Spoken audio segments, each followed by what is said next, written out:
Halo semuanya, apa kabar? Semoga kita semua baik-baik saja. Kali ini saya mau menunjukkan kepada Anda bagaimana cara mengisi formulir aplikasi KPR perumahan. Oke, ini saya udah punya formulir aplikasi BTN Syariah. Kita ambil contoh punyanya BTN Syariah. Bagaimana cara mengisinya? Terus di sini ada apa aja? Simak video ini selengkapnya. Yang pertama di sini ada nama lengkap, ini diisikan nama Anda, lalu nomor KTP atau nomor SIM Anda, dan tanggal berlakunya ini sampai tanggal berapa dituliskan di sini. Lalu alamat rumah, jika rumah yang atau tempat tinggal Anda saat ini adalah yang sesuai dengan KTP Anda. Apabila KTP Anda itu alamatnya adalah tempat tinggal Anda yang sekarang, Anda isikan di sini alamatnya, terus nomor RT, RW, kelurahan, kabupaten, provinsi, kode pos. Nah, apabila tidak sesuai dengan KTP tempat tinggal Anda, misalkan Anda kontrak atau kos atau rumah dinas atau ikut dengan siapa gitu yang tidak sesuai dengan KTP, Anda isikan di sini. Lalu berikutnya nomor telepon rumah dituliskan di sini, kalau ada nomor faksimili, dan ini yang harus ada nomor handphonenya, nomor handphone, email, lalu status rumah. Status rumah ini maksudnya adalah tempat tinggal yang saat ini, apakah itu milik sendiri atau sewa atau kontrak, atau rumah keluarga, masih ikut dengan keluarga, atau rumah dinas. Nah, pilihkan di salah satunya. Terus lama ditempati, berapa lama Anda menempati tempat tinggal Anda saat ini. Kalau di sini hitungannya bulan, jadi kalau misalkan 1 tahun ya 12 bulan, atau hitungannya di sini bulan ya, bukan per tahunnya. Lalu selanjutnya alamat penagihan, ini diisi alamat rumah atau yang sesuai KTP atau yang tidak sesuai dengan KTP ini tadi ya. Lalu NPWP, diisikan nomor NPWP Anda ada di sini. Lalu agama, ini dicentang salah satu ya. Lanjut tempat dan tanggal lahir, kotanya apa, lalu tanggal lahirnya di sebelahnya sini. Lanjut, ini pendidikan terakhir, SD atau setara MI, SMP atau setara SLTP, SMA setara SLTA. Jadi ini dipilih aja yang sesuai dengan keadaan kondisi saat ini ya.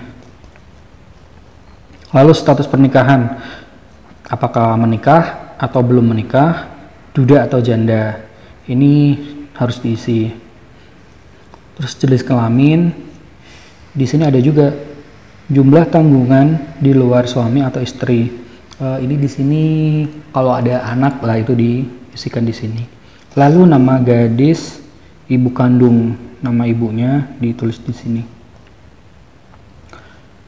Ini data pribadi pemohon. Sekarang lanjut ke keluarga terdekat yang tidak tinggal serumah. Jadi kalau Anda mau mengajukan KPR ini, Anda juga harus menyertakan saudara ataupun keluarga Anda ya di sini. Jadi Anda harus memberitahu ke salah satu anggota keluarga Anda bahwa Anda akan mengambil KPR perumahan. Terus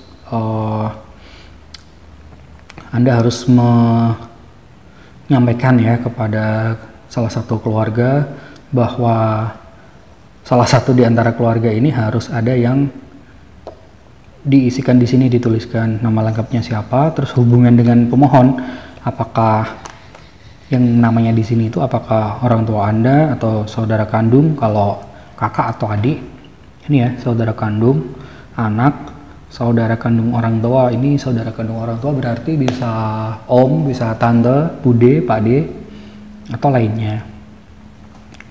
Lalu alamat tempat tinggal yang keluarga terdekat itu ada di mana, ini diisikan semua ya. RT, RW, kelurahan, kabupaten, kode pos, dan juga nomor HP-nya juga harus disertakan.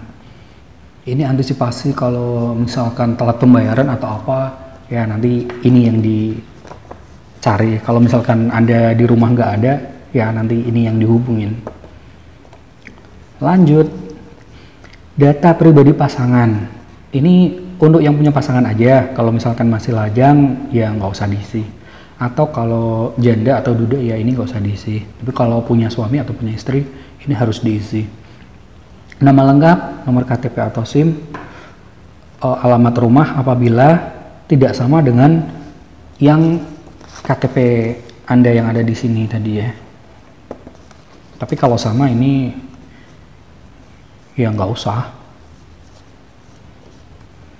Lanjut ke data pekerjaan pemohon. Ini data pekerjaan Anda. Jadi di sini dituliskan nama atau perusahaan di tempat Anda bekerja. Nah, di tempat Anda bekerja itu bentuk badan usaha saat ini apa? Apakah PT, CV, UD, koperasi, instansi pemerintah, atau lainnya dituliskan di sini. Lalu alamat perusahaan bisa dituliskan, nomor telepon, terus jenis pekerjaannya itu BUMN, BUMD, atau PNS, swasta asing, TNI Polri, ini pilih salah satu. Terus bidang usahanya itu bergerak di bidang apa, ini jabatan Anda apa, dituliskan aja di sini. Terus selama menjabatnya berapa tahun, masa kerja total berapa tahun. Lalu ini ada nomor telepon atasan Anda, beserta nomor HP-nya juga. Oke, lanjut. Data pekerjaan pasangan, suami atau istri. Jadi ini untuk yang punya pasangan ya. Kalau yang lajang atau janda atau duda ini nggak usah juga. Lanjut ke halaman baliknya.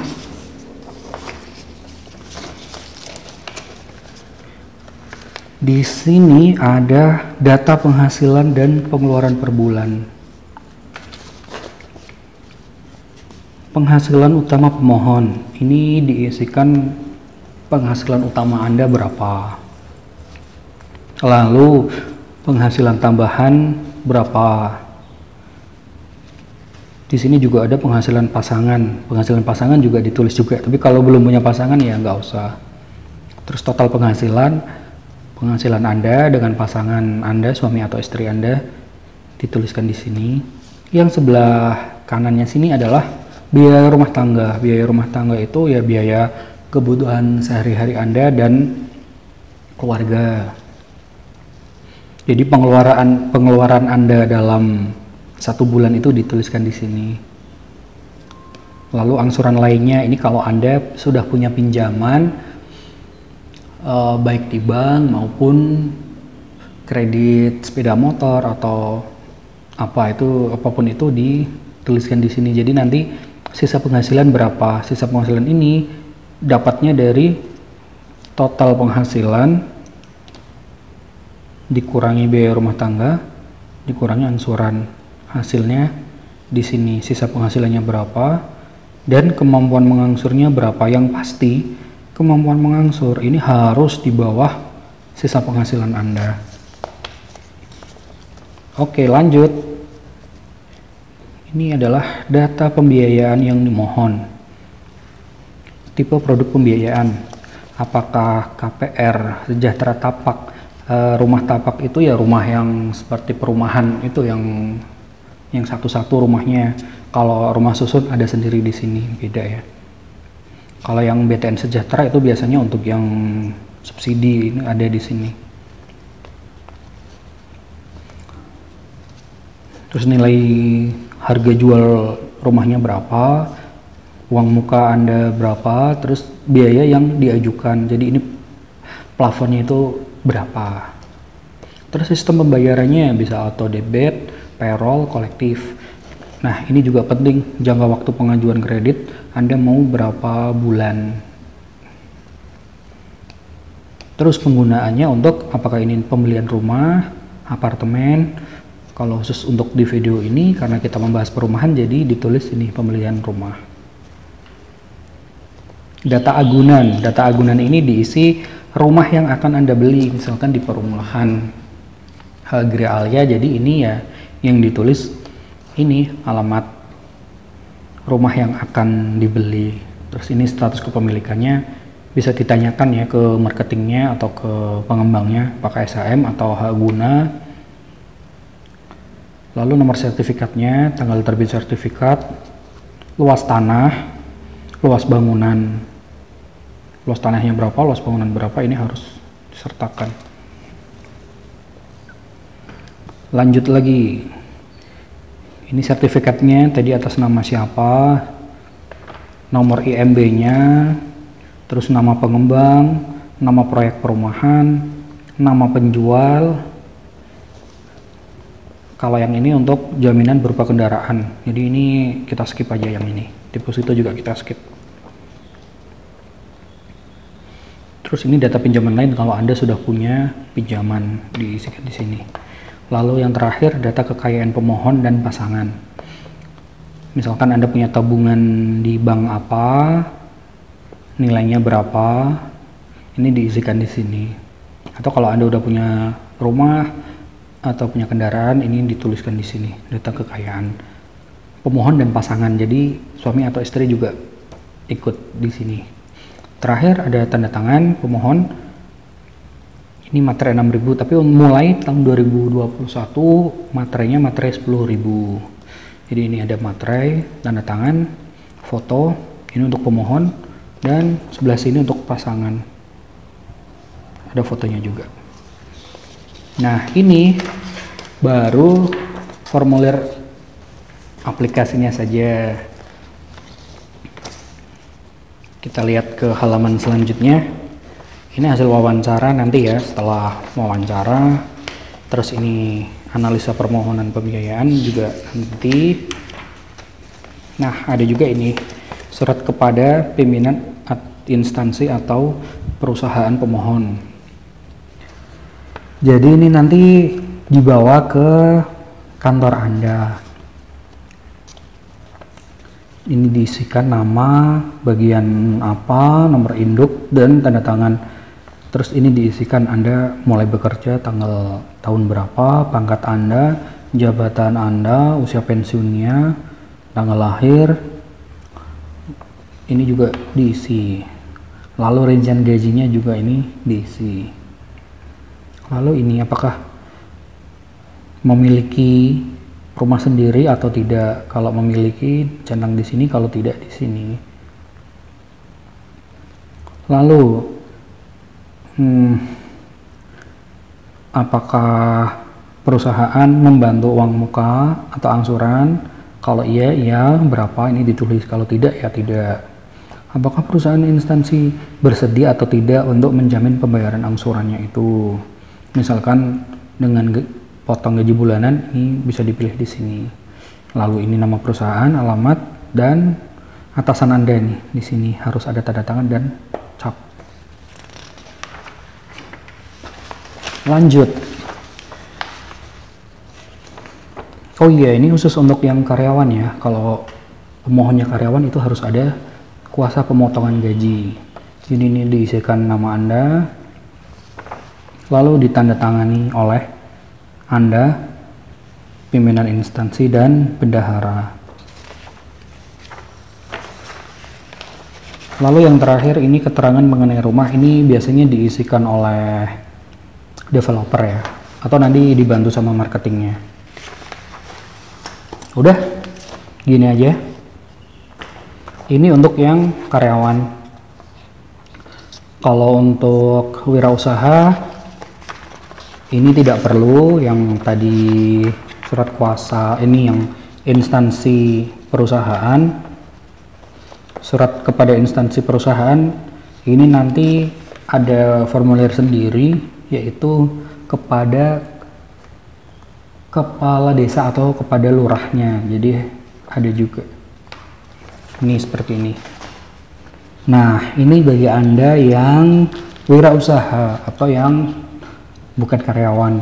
Jadi kalau Bedanya ini, kalau yang karyawan itu nanti ada surat untuk perusahaan, sedangkan yang wirausaha atau punya usaha sendiri harus ada ini surat kepada kepala desa atau lurah.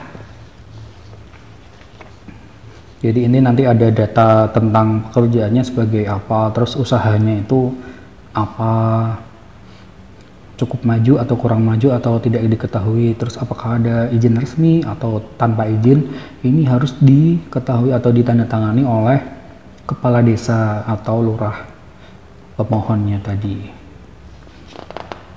Dan untuk wirausaha atau yang bukan karyawan itu tadi tidak perlu ini kuasa pemotongan gaji, ini tidak ada, dan gantinya adalah ini surat keterangan penghasilan. Jadi untuk yang wirausaha atau yang bukan karyawan, gantinya adalah keterangan penghasilan untuk pemohon yang berpenghasilan tidak tetap. Jadi ini diisikan nama, jenis usahanya apa, tempat usahanya di mana, terus tanggungannya, istri atau suami berapa, anak berapa, dan ini harus ada rinciannya juga. Jadi ini harian ya, dalam satu hari ada berapa, lalu per bulannya nanti berapa, penghasilan keluarga per bulan berapa, terus ada juga keperluan biaya hidupnya berapa, nanti ketemunya sekian. Nah, ini ditandatangani oleh pemohon, pasangan, dan ini bukan atasan, tapi ini diganti kepala desa atau lurahnya. Bedanya itu aja sih, selebihnya sama. Oke, gampang kan? Nah, gampang banget kan caranya? Bagi Anda yang masih belum paham atau mau ada pertanyaan terkait dengan pengisian formulir aplikasi perumahan ini, Anda bisa tuliskan di komen di bawah ini. Terima kasih sudah menonton dan sampai jumpa di video saya yang lainnya.